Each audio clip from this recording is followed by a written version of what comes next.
Dr. Victor Rottenstien, a man who firmly believed a pinch of salt could ward off a whole cemetery of spirits, was utterly unprepared for the asylum of eternal sighs.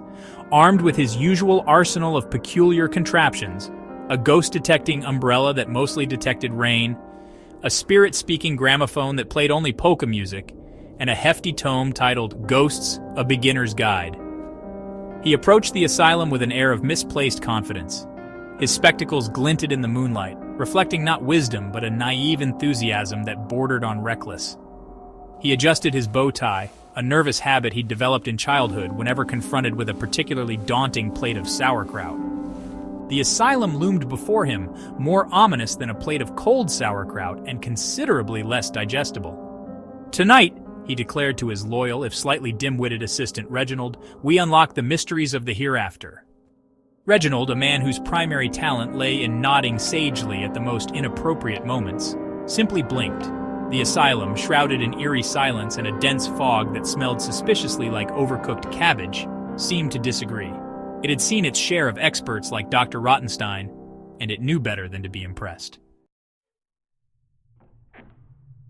The asylum's iron gates groaned open as if in protest.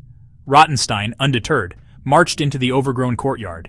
Weeds snaked around his ankles like curious specters, and the only sound was the unsettling rustle of unseen creatures. "Charming," Rottenstien muttered, his voice a tad higher than usual. He consulted his pocket watch, a gift from his grandmother that told time in reverse.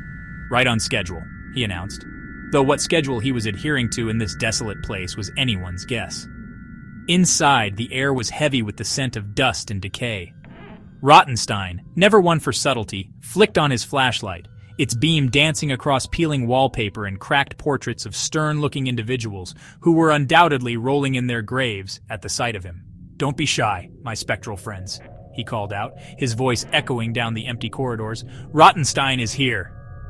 The only response was a low creak from the floorboards, a sound that sent shivers down Reginald's spine and made him wish he'd stayed home with a good book, preferably one without ghosts.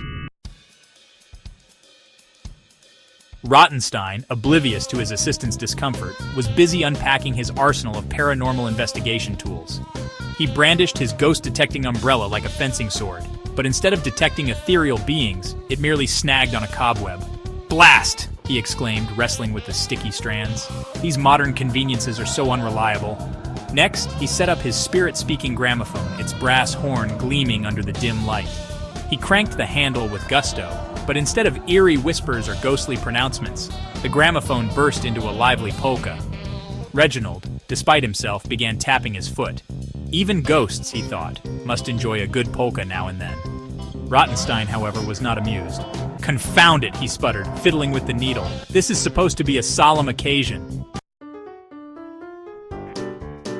Who dares disturb the peace of the Asylum of Eternal Sighs?"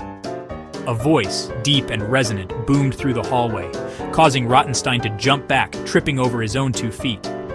Reginald, ever the picture of composure, fainted. A figure, draped in what appeared to be a bedsheet with eye holes cut out, emerged from the shadows. "Boo!" it said, rather unconvincingly.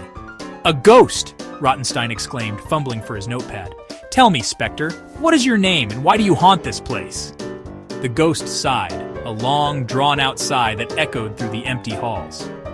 "Honestly," the ghost said, its voice now decidedly less spectral and more weary, "it's Gilbert, and I'm just trying to get some sleep."